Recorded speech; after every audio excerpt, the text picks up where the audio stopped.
11 o'clock, welcome in. Gamecock Central Takeover Hour presented by Firehouse Subs. Tyler Head, Wes Mitchell, Chris Clark along with you on this Thursday on the game. Appreciate Eli Jersenbeck hanging out with us in that last hour. Certainly excited for Gamecock baseball when it does come back around in the spring of 2025. But it is bye week as we're making our way through. It's something we did a lot yesterday. Terry and I did it a little bit on my show yesterday as well, but haven't gotten to it on this show, is kind of taking the opportunity to look at everybody that's transferred in and the roles they've played on this team so far.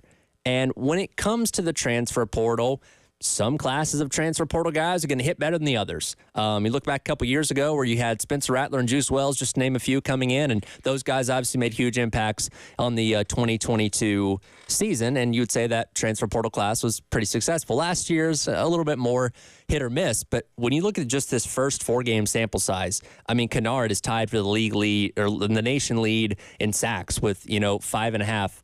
We've obviously had guys like Demetrius Knight come in and play a big role on this defense. You've had the transfer offensive linemen and Simpkins and Bell that have made their way into the starting lineup. Obviously, Rocket Sanders doing what he's done in the backfield, especially against LSU. I know we're only 4 games in, but I think it's very easy to assess this year's transfer class has been very successful so far. Yeah, and I'm glad you mentioned 2022, Tyler. I mean, I went back and looked at that one as well. Yes, Rattler, Wells, those were your guys that were, stars, ended up being stars on that team. But you had a lot of other guys sprinkled in that ended up playing significant roles. Austin Stogner, he eventually left for Oklahoma again, but he was a starter. He did some good things. Even more so, Nate Adkins was in that same class from East Tennessee State. You had, who else? I mean, Dante Miller was in that class. Didn't do much here. NFL guy, which is interesting. But you had Devontae Reed, who started. Christian Beal Smith at running back had some injuries, but he ended up factoring in a big way. But, yeah, I mean, I think, look, when you – not all – Wes, to steal your line, not all transfers are created equal. I think you bring in different guys for different reasons. Some guys you take – you go into the offseason and say, we need to get a starter at this position. Go back to 2022. We need a starting quarterback, right? Spencer Rattler is out there. You go get him. Max Johnson was another one in that class that they pursued. It ended up being Spencer, and that worked out quite well. This offseason a little bit different because you're looking at it going, we need depth at quarterback. We think we have our starter in Lenore Sellers. Certainly we have our future guy. He's probably also our present, but we need to bolster the depth at that spot. So you go out and not get just one guy, but 2 guys who have been around the game a while in Ashford and in Bevel. But then you've recruited several other players who are factoring in a major way, whether it's, like you said, Simpkins, Bell, 2 starters, Jared Brown, Demetrius Knight, Jules, Bengali Kamara. There are a lot of guys in here who are making significant impacts for this team. Yeah, I think it's one of those things where, and you may not always have this information, but for a lot of times we can sort of at least get a feel for what the plan is for a guy. And, it's kind of like almost the NFL these days where you can sort of say, hey, this is the role that a team has for a guy in mind. So I don't even necessarily look at it anymore like, all right, is a guy who comes in and doesn't start but maybe plays a key reserve role as a transfer, if that was what the plan was for them, then I think you have to consider it to be a success. And, obviously you look at a Rocket Sanders and it's, hey, well, we're expecting you to come in and not only be the guy at your position, but hopefully be the guy in terms of potentially the best offensive weapon on this team. And so wow, you start going through this thing. It's like hit after hit after hit. Mm-hmm. Torricelli Simpkins, I'm going through this thing where I'm doing the top 5 highest graded PFF guys right now, and I isolated it down to just the guys that are in the regular rotation. And Simpkins is 3rd on the team, PFF grade on offense, 3rd on the offense in terms of guys in the regular rotation. So, you look at this thing, just about everybody in the transfer class has been a hit in terms of what you were hoping they would be. I guess you would say, Amari Huggins-Bruce obviously left, so that was one. But even he was brought into more, I think he probably thought he could come in and start, but then I think you'd look at him compared to some of the other guys and say he's going to come in and be a more rotational guy. And so do you hope – I think you hope those receivers continue to give you a little bit more. Like Jared Brown obviously has been banged up, but some of the late arrivals, like a Delvon Campbell, obviously we've seen flashes from Dre Jacobs. So jury is still out. And even that's one where you say, all right, not all of them are created equal, because you have, in one case, a guy with 1 year of eligibility left versus with Dre Jacobs, you're going, yeah, whatever he gives us this year, I don't want to say his bonus, but really you're bringing him in saying he's got 4 years of eligibility left. So even if he had played none this year, you wouldn't say, well, that's a bust of a pickup. You're almost recruiting that guy more as like a high school player. There are several of those in here too. Jawarn Howell's one. He's a sophomore. This is his second year of football. Gerald Kilgore. If you're looking around going, we brought in Gerald Kilgore. I hadn't seen much. Well, he's young. And what has he played 1 year of DB in college? Like he switched positions, was at a lower level at Tennessee Tech. There are a lot of guys on here that, I don't want to say a lot. There have been guys that have gone above and beyond what you even thought. Kyle Kennard, that's a mega hit, right? That is a number one single of transfers. Some are incomplete. I think you could say receiver is fair. Guys that have additional years. Monkel Goodwine, he's probably given more than you would have thought in year one, but he has additional eligibility beyond this year. A.J. Parks, that's incomplete because you brought him in as a depth guy, probably, and then he's been banged up and hasn't been able to play, but he was giving them some good looks when he was healthy and available throughout practice. So you got kind of a combination of different needs going in where you say, hey, we need a starting edge out of the portal. We need a starting running back out of the portal. We'd like to get probably a starting offensive lineman or two, and really that's what they've gotten. So there are some other guys that are more, hey, that's a down-the-road guy, a Kilgore, a Howell. And then you've got some guys that, hey, these guys are going to be really good for our depth. And I think even some of those guys they took, like a Demetrius Knight. Demetrius Knight ended up, he's a starter, a co-starter. And so they really have put together a class that has been impactful for the most part. I think you don't look up and down and say, miss.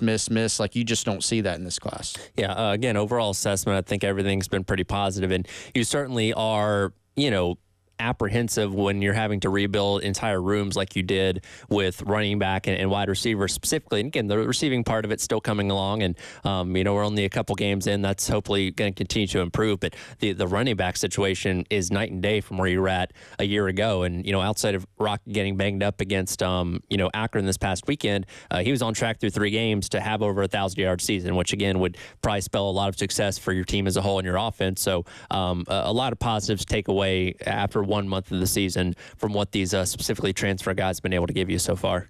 Yeah, and Kennard, I think if I'm on Carolina's staff, I'm pushing the heck out of what teams are now going to start saying about him. When I say teams, I mean like NFL team scouts. What are they going to say about him compared to where he was just coming into the year?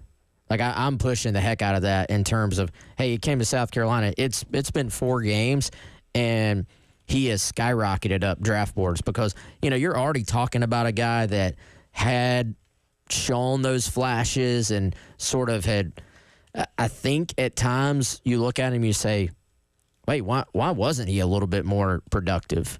And, 6'5", 254, obviously has a good first step, can set the edge, can do all the things you look at there as an NFL sort of edge guy. But the production was not always there in terms of just maybe sacks at Georgia Tech. And one thing he even talked about was that Sterling Lucas had said, look, you're in position to have way more sacks than you actually had. And what he means by that is I believe quite literally, like, you did everything else. Like, you got to the football, but you did not complete the sack. So a big part of the offseason was, what can they do to get Kennard through that final step to get the quarterback on the ground? And we've obviously seen that, but, man, we've seen it even, like, to a huge extent in terms of just pressure. Yeah, he's had the sacks as well, but overall, how many times has this guy been in the backfield? It's been crazy. Also, you don't always see transfers be great leaders, but you really have. I mean, Kennard, he won the South Carolina Spirit Award for defense this spring. Demetrius Knight, I mean, you can ask anybody in that building over there off the record, and they'll tell you Demetrius Knight is one of the nicest human beings that's maybe ever been at South Carolina. We had him sit right over here and talk to us for an hour. I mean, that tracks. Rocket Sanders, is one of those lead by example type guys that has just been phenomenal in terms of his work ethic since he arrived.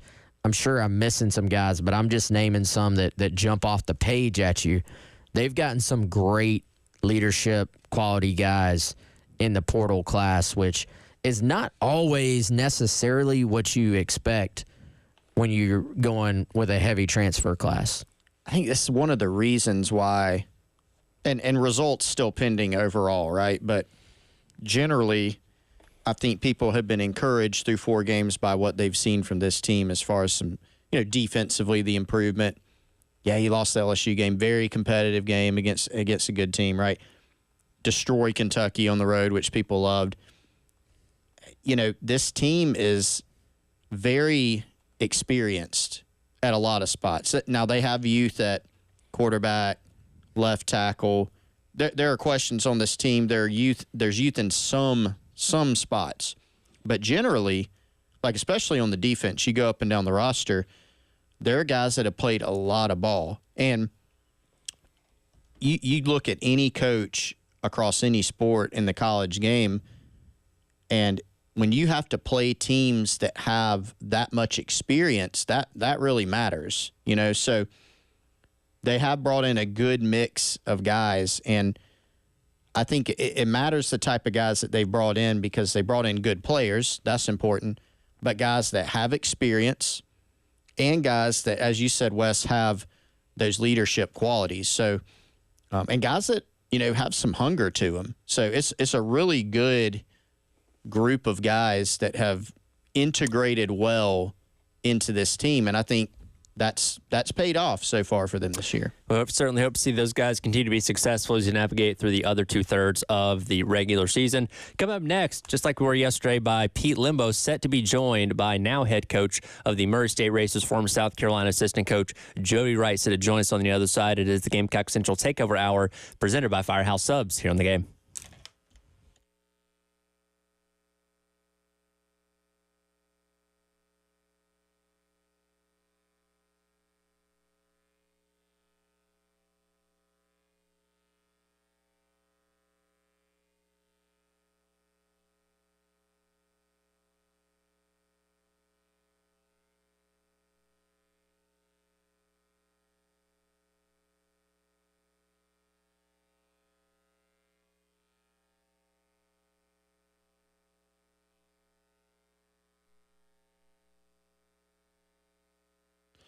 I just showed Tyler earlier the video that's been going around of our guy who has a TV mounted on his pontoon.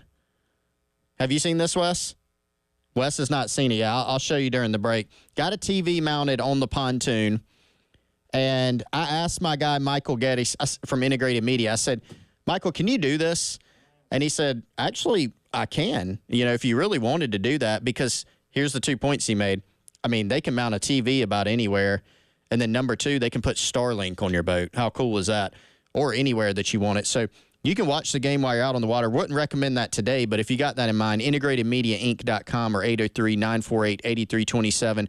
Also on that video, guys, my guy was watching the Florida game. So you don't have to run your battery down because you can cut that one off after the first quarter. Probably it's about over at that point. IntegratedMediaInc.com. Integrated Media.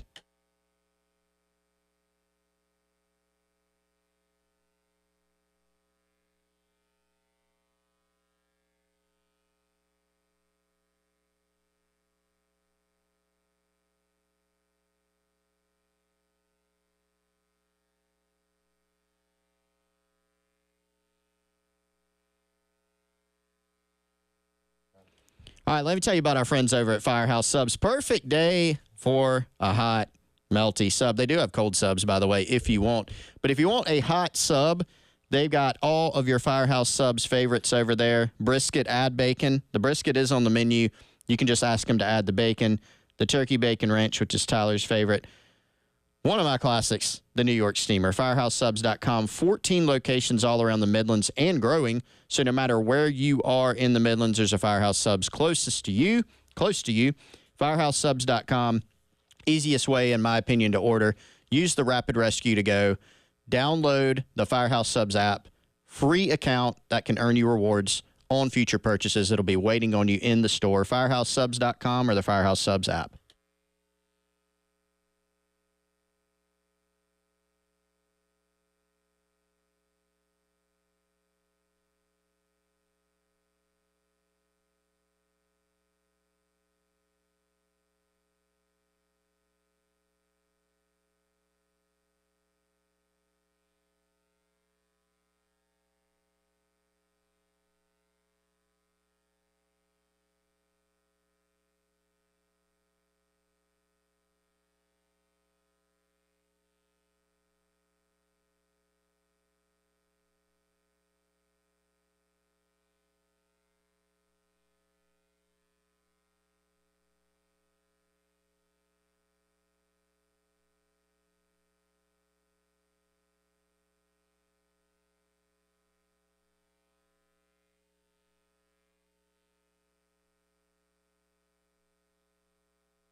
Welcome back in. It is the Gamecock Central Takeover Hour presented by Firehouse Subs. Tyler Head, Wes Mitchell, Chris Clark along with you here on this Thursday. As I mentioned a moment ago, we are so excited now to be joined by former South Carolina assistant coach, now head coach at Murray State, Jody Wright. Jody, first of all, appreciate your patience waiting on us through the break there. Thanks for hanging out with us for a few minutes, and congratulations on getting your first career win as a head coach this past weekend against Mississippi Valley State. I know that had to have felt pretty good for you.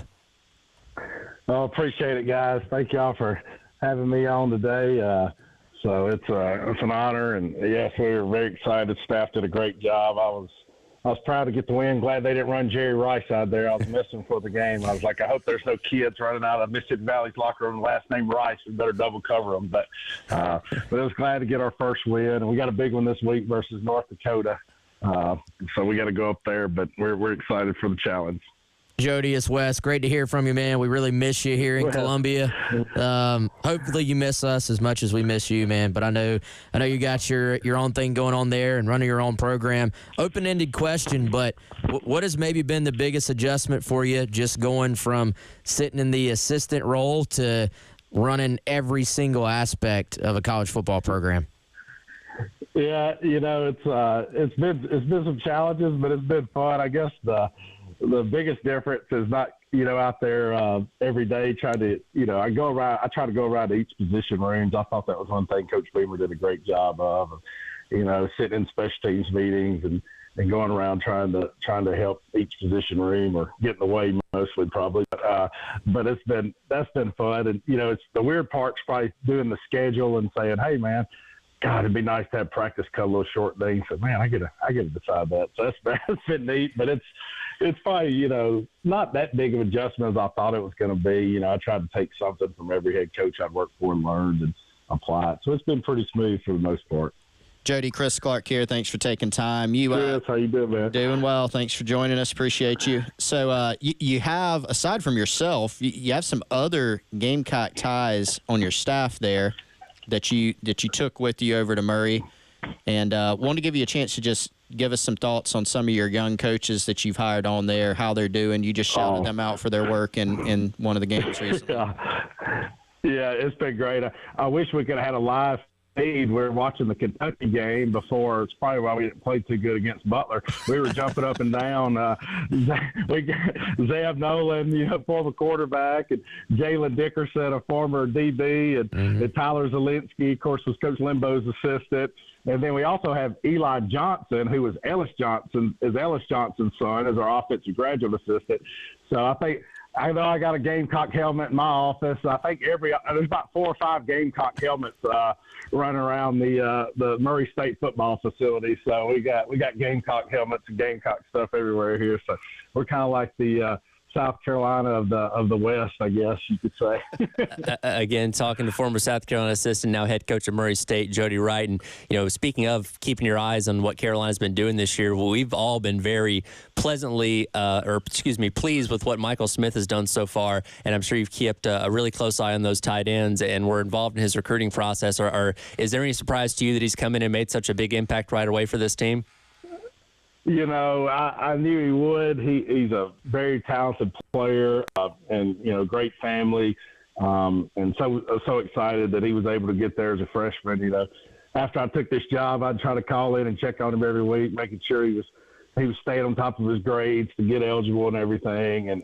But he's so excited that, he's loving it. His mama, she called me, I think the day he was moving in. She's like, we're finally here, but it's been great. I've been able to stay with Shane, and I know he's busy, but he took the time to text me after our win. And I was so heartbroken after the LSU game, but I just told him, the guys played their hearts out, and the atmosphere there, I think, showed the whole nation how special a place South Carolina is. And credit to Coach Beamer and players, staff, fans. I think game day was probably saying, man, this was probably the best atmosphere they've been in a long time or ever, in my opinion.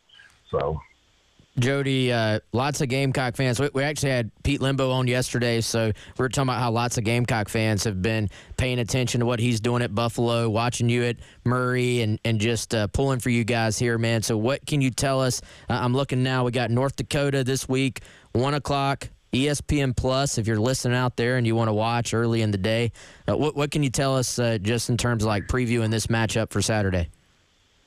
Yeah, they're about like all the Dakota teams. They're big. They are well coached. They're going to beat you playing their game, which is line up and pound it on you, and they do a lot of different stuff on defense. And of course, I was messing with my grandma and some friends. I was down in Tuscaloosa. I said, we're on ESPN Ocho, whatever it is, on ESPN Plus, the 8 or 9 or one of those. But you can watch it if you've got Hulu. But no, they're all the Dakota schools. North Dakota State Bison we've got coming down the road as well, and South Dakota State. So but it's a challenge. That's what I was telling our team. I said, the number 9 team in the country, and it's a great opportunity. Unfortunately, Murray State has not won a road football game since 2021. So I told our team to spend over 1,000 days since Murray State's won a road football game. So, hopefully we're going to change that this weekend. But it's been great. I can't say enough about our team fighting, and so hopefully we're going to have a lot of positive results for the season to go with. Jody, got a recruiting question for you. That's something, Yeah. you've helped Nick Saban run recruiting. You recruited some really good players like Mike Smith here to South Carolina. That's something that I know you're really big on, and something you're going to have to do at Murray as well. Going down to that level, it seems like a lot of coaches have talked about, hey, it's harder nowadays even to build a roster because if you land some good players, they might go into, Alabama, Tennessee, South Carolina might decide they want that player, and that player's in the transfer portal. So what's your approach to roster building there in 2024? Yeah, I told our coaches, we've got players on our team right now from Russia, from Australia, we've got one from England. We've got them from everywhere. We even got a Japanese manager, so we've got everybody. But I taught our players, our coaches, it doesn't matter where they come from, JUCO, high school. We're just trying to build the best roster we can for this season. And we brought in 65 new players after spring training, which has got to be a record. But trying to get all of them, which they've been great. But I think we tell our players and upfront and honest with them, we hope you're playing so good that you're an All-American and you got people saying, hey, you need to go in the portal in the SEC school, won't you? I hope I have one that's such a good All-American and he goes in the portal and me and Shane's talk about him. I talk about him, man, he'd be a great fit in South Carolina. And hopefully, I tell him all the time, I was like, hey, that means you played really, really good. And that means you're probably going to have somebody trying to pay you some money to go play somewhere. It probably means I got a raise, too, as a coach, so we'll both probably be happy. So, it's funny to joke about it, but it's almost like a guy that you get a really good player, no different than the SEC. I think if you're recruiting guys that you say there's no way this guy's only going to be a 3-year guy. So in 3 years, he's going to be a draft pick. I think that's probably your goal, or at least have a hard decision that says, hey, I've got an opportunity to be a high draft pick or an opportunity to come back and be a for sure first rounder. So, I think you've got to embrace this, what we're living in now. I do hope there's some type of, transparency where the NFL at least has a salary cap and everybody's kind of playing from a level field and saying, hey, this is what everybody gets. Because I think what they're doing right now, what's happened like at UNLV, the last day or so, I think, it's hard, and I don't think that's good for the game overall. But you've got to embrace it a little bit because it's the climate we're living in. Well, Coach, we appreciate you taking a little bit of your time for us this morning. Know you're a busy guy, and like I said, we're going to keep an eye on what you're doing out there. Certainly wish you guys the best of luck this weekend and rest of the season going forward. I appreciate y'all guys. I always say all the time, South Carolina fans are lucky because y'all are first class in every way and mean so much to that program.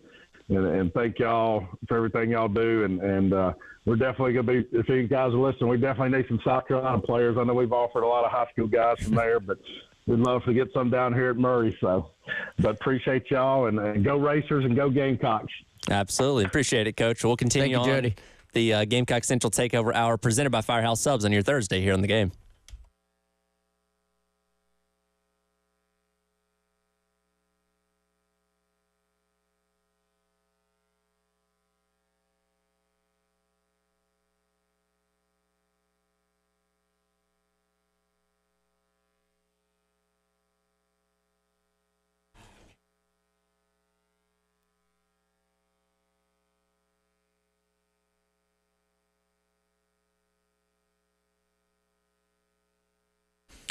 All right, guys. Can we talk about Christmas yet? I feel like we can't, but whenever I see gifts, that's what I start to think. Be like my wife. Go ahead and just start buying these things early. With our friends over at Goal Line Framing. Some people, they're just hard to buy for. Why not take that person in your life who's a big sports fan? Take whatever poster, sign print, autograph, shirt, jersey, anything like that. Take it to the next level with a custom framing job from Goal Line Framing. That could be diplomas, original artwork, like I said, jerseys, canvases, flags, anything. Call them today to set it up, 803-739-1337. In business for over 20 years. Lots of experience, and they're right across the river, 511 12th Street, West Columbia. In-store, if you're looking for other ideas, they've got an art gallery, home decor, furniture, and other gift items. Open Tuesday to Friday, 10 a.m. to 5:30 p.m., and then Saturday, 10 a.m. to 12 p.m. That's our friends at Goal Line Framing.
Welcome back in. It is the Gamecock Central Takeover Hour presented by Firehouse Subs. Tyrad, Wes Mitchell, and Chris Clark along with you on this Thursday. Reminder, no game this weekend, obviously, but next weekend against Ole Miss, another chance for you to win the Loyola Elisa Special Teams Touchdown Contest. Pot currently at $500 as we head into game number 5. Go online to 1075thegame.com and register for your chance to win the Loyola Elisa Special Teams Touchdown Contest. We spent a lot of the show yesterday, guys, talking about the Matthew Sluka situation going on at UNLV, and there's two sides to this story, obviously, that we still don't know all the specific details on just yet. I'm sure the whole truth will come out at some point. But are we sure? Are we sure? Can't be 100% confident, but we'll see. But I think it's worth a conversation because after this happened, the running back at UNLV, Michael Allen, later on in the day, decides he's going to redshirt and enter the transfer portal. Bear Alexander, defensive lineman at Southern Cal, does something similar, and now he's getting ready to go to his third different college, and I think 8th school in 7 years or something like that, going all the way back to high school. But it begged a question in my mind because I think back to about 10 years ago when guys started opting out of bowl games, right? And, it started out as like Christian McCaffrey, a couple of the big name guys deciding, hey, I'm going to go pro. Let me go ahead and sit out this bowl game and not risk injury. Well, now it's turned into just a normal thing to where we don't even look at bowl games as being credible for the most part because, most teams have half their guys either sitting out or going ahead and entering the transfer portal. If this model stays the way it is, are we going to be looking at the end of September, the end of the first month of the season as like, hey, let's see which guys around the country are going to start redshirting themselves now if this doesn't, get some kind of wrangle on it? Yes. Yeah. People had already – I was kind of surprised. There were a few people on, like, social media that were out in front of this thing saying, like, happy redshirt decision day, and before even some of this stuff even happened. And overall, that rule – was good, I think. Yeah, but the red shirt. The red shirt to allow you to play in four games and games. Still preserve your eligibility because it allows guys to get some experience, get out there, as we saw with Sellers last year. Yes. There's a lot of positives to it. I don't think, as I say all the time, there's always unintended consequences when you make these rules changes. Unintended consequences. But, like, some of the things, though, that we're talking about as unintended consequences, especially when you think about the NIL and portal, like the NCAA can say it's unintended consequences, but it's just because you dropped the ball, really. You know what I mean? Like you chose not to address some of these things, and that's why they're happening. So now I think, that you brought up 3 examples there, Tyler. At least the line being given by Bear Alexander, I think it was his father said, we're staying. It's just he just wants to redshirt so he can start. Because that's the thing. Like, he was a big-time recruit. He hadn't done that much there. Yeah, he was not happy with the role he was playing so far this season. He hasn't won a starting the way job. he has described it. Right. Now, are we going to be shocked if in December he's in the portal going to a 9th school? No. Michael Allen, who transferred to UNLV from NC State, has said, Havelock product, that's right. Shout out. Hey, I didn't get a dime from the collective, which that wasn't a great argument on his part because that would be a good reason to transfer maybe, but mine is not NIL related. So in the interest of fairness, that's what they're saying. But still, the point is you've got guys who are not like a freshman who's not ready to play a big role, getting some game action late in games like Sellers did last year to develop. These are situations where these are like semi-established or established guys, and they're just like, at least a couple of them like, well, I played in a few games. I don't really like it. I'm shutting it down. Well, we saw this last year too. Mm-hmm.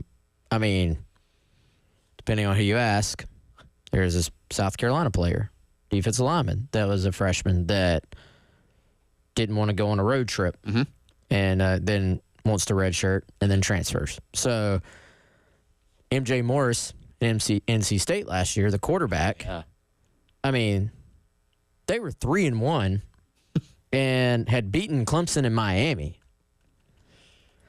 And my man's like, I'm out. Notre Dame actually had a guy, I feel like I read about this last week. Maybe it was this week. Key contributor, Jaden Mickey, junior cornerback, decides, let's see, he's played 82 snaps this year, including 23 against Miami. I'm going to sit out the rest of the year. So, I mean, to Tyler's point, I remember when it was a decision if a guy was going to leave after 3 years. Like, I remember when that was still like people would be ticked off that this college football, he left early. He left early. Captain Munnerlyn, remember that? He was just 7th round pick. Now he played like 10 years in the league. Now, you look at that, and if a guy has been at a school for 3 years and he's going to be a pick, you shake his hand. Like, everybody's happy. Everybody's cool with it. Yeah. And then the bowl game thing became people were ticked off at Debo. Debo's sitting out the bowl game. Now, that's not even a thing. It's not even. Yeah. I mean, I don't think people love it. It's just become accepted. Like, oh, well, he's going to be a 3rd-round pick. Of course he's not going to play in the bowl game. Well, and how much of that is that the bowl games themselves, unless you're in the playoff, are quite diminished. Yeah. Not that they don't matter, but they don't matter to the extent they once did. Yeah. So. But people don't, generally people like hardcore football fans have been watching for a long time. They don't like that because it signals, I guess you could say a selfish decision. You're not playing for the name on the front of the jersey anymore. That's right. And there's some truth to that, but that is where we are. You have to do the best. I was thinking about the Matthew Sluka situation from UNLV again this morning. And, it's just so funny to think about, like, in the pros, again, we have players getting compensated. We don't have, like, a collective bargaining structure, which we probably should, to fix a lot of these things. But can you imagine in the pros if, name a player. Pat Mahomes, let's say he was a free agent. Sure. And he's, you kind of get recruited, I guess you could say. You do go visit teams and things like that. Like, facilities don't matter. Like, it's really about where can I win? Can I play? How much will I get paid? And college has gone a little bit more that way. But can you imagine it coming out that, like, an assistant coach promised Pat Mahomes more money? Like, this is the type of thing happening in college because – while the NCAA wants to say, it's all crazy, it's unintended. No, like, you haven't done anything. You push back against everything. The floodgates open. Here's where we are. And you keep trying to put in these dumb guardrails that don't matter, really, to prevent us from having an actual system that would shut down some of these things or would at least control them. We shouldn't have put in a rule. If a college coach, heck, open it up. If a college coach wants to say, you get $100,000 to come here, cool. Let him do it. Make him pay it out of his own pocket. You know what I mean? Yeah. Like, if we're going to go that route, I just think it's kind of silly, some of the things that are happening that really they could have been avoided. The floodgates have opened. It's kind of wild right now, and it's going to be hard to put, whatever cliche you want to use, put the toothpaste back in the tube. It is kind of difficult now. Want to continue this conversation as we wrap up the show because I'm glad Wes brought up the point about what happened last year with Xavier and McLeod because I think Shane Beamer did a good thing and kind of setting a precedent going forward with that. We'll dive into that coming up next. Gamecock Central Takeover Hour presented by Firehouse Subs on your Thursday here on the game.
Welcome back in Gamecock Central Takeover Hour presented by Firehouse Subs. Tyler West and Chris along with you for a few more minutes here. Continuing our conversation in relation to this now self-redshirting that's becoming a thing in college football, and going back to what Wes mentioned a moment ago with the situation with Xavier McLeod a season ago where he basically wanted to self-redshirt prior to the road trip to Missouri, and Shane Beamer said, no, we think we're going to need you in these games going forward, so either be a part of the team or don't. And I feel like, I remember we talked about it back then, that was kind of setting a precedent to deter others on the team from doing that. Is that something, because that was going on the same time as MJ Morris at NC State, is that something every coach should be looking at doing, kind of laying their foot down where this doesn't happen or shouldn't happen on your own team to try and get some kind of control on it? In theory, yeah, but also I don't know. I don't know what you do. Mm-hmm. Like ultimately, what power do you have? Right. You know what I'm saying? Because okay, fine, I'm leaving.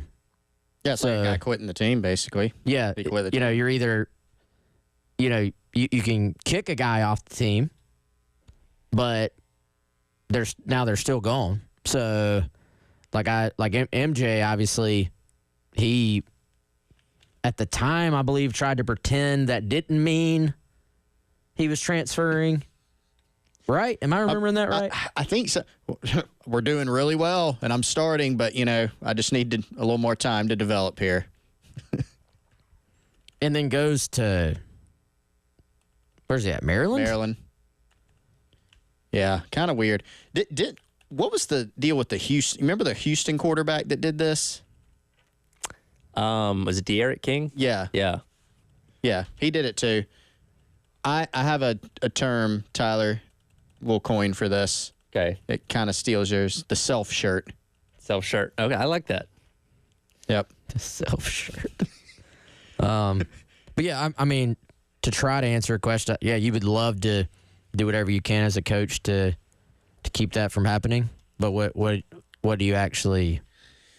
What are your options? Well, what about so the Bear Alexander situation may be the best for what Tyler's talking about. So if you've got a guy who's not starting but he's playing some, in theory, if you're playing a guy, you feel like we need this guy. We need you to go out there and play some snaps. And if he makes the decision, now maybe he talked to Lincoln Riley about it, okay? But let's say he didn't, and he just comes out and says, you know what, I'm redshirting. I'm not going to play anymore, but I want to stay on the team and come back next year and play. That's a situation where you got to decide, what do I do with that? At the end of the day, you can't put a guy's pads on and kick him in the rear and make him go play snaps. Like, you can't. So if you don't like it, you would probably have, if you don't agree with that, if you don't want to do that as a coach, you probably got to boot the guy off your team. Or you got to say, okay, we'll have that conversation, red shirt, come back. Well, I think if Bear Alexander does stay at Southern Cal, then what's stopping a bunch of other guys on the team from doing the same thing? Say, I feel like I want to preserve my year of eligibility. I'm not getting the snaps I want to see. So now suddenly half of your team wants to self-shirt, and then what do you do? Like, I feel like you do have to put your foot down at some point because it's only going to get worse if you let it happen. You don't want to establish that precedent. At the same time, a lot of guys, if they're playing, they're still going to be happy with playing. I think this is probably more of an outlier. But as you said earlier, Wes, not too many years ago, it was an outlier for a guy to sit out of a bowl game. And now, for several reasons, one of which is, hey, do I want to, I can either get drafted or go play in the Gasparilla Bowl, I mean, what do you have against the Gasparilla Bowl? No disrespect. Respectfully. Hey, but we take a trip to the Gasparilla Bowl this year. I mean, so here's the thing, too. I feel like there's quite a bit of nuance to this because having that collaborative conversation, especially I feel like if you're there is a entire ocean's worth of difference between I'm a quarterback and I am your starter and I'm your guy. Actually, you know what, guys? I've hit my limit for the year. I'm just sitting out. I'm out. Versus, and again, I'm putting aside the NIL part. I know that's a huge. I'm not just talking about Sluka, like the MJ Morris thing. I don't recall there was any allegations from him of, hey, I wasn't paid. Right. So let's take that as our example. To me, there's a huge difference between, like, a true freshman has been having that collaborative conversation with coaches for year before any of this was even a thing. And it wasn't, let me sit out so I can transfer. It was, hey, look, you're right on the border before you couldn't play the 4 games. But even then, they would manipulate it. A guy would get an ankle injury. And they'd say, well, hey, we're going to medical redshirt you. And so just having that collaborative conversation of, you're playing some, but this might be better for you and maybe better. Back then, guys stayed for a full 4 or 5 years too. Yeah. Might be better for you and might be better for the team if you just redshirt at this point. So to me, that's a different thing. If you're a young guy and it's, Coach, I think it might be better for me redshirting, and the coach says, you know what, you were right on the line anyway, let's do that. I feel like that's one thing versus, hey, I'm going to redshirt, or hey, I'm not going on that road trip, Coach. Well, man, we were counting on you. So I think there's nuance to it. Yeah, it's definitely a weird situation that, again, I think is probably going to continue to get worse until we get a wrangle on this and whatever this new model is coming down the road. That I said this a little bit earlier. If this is going to be implemented by 2025, you feel like you got to start putting the final touches on that here in the very near future, because we're about to cross over into that calendar year for too long. But of course, everything's still hung up with the courts at this point in time. That'll do it for today's edition of the Gamecock Central Takeover Hour, presented by Firehouse Subs. Coming up next, halftime show. Myself, Terry Ford, on your Thursday here in the game. I heard Terry Ford was at a Hardee's, going to Hardee's or something. Yeah, he's at one of them today from 3 to 6. It's the last one of those we got to do. Hardee's. Well, you got any more assistant coaches that can call in tomorrow? Former assistants?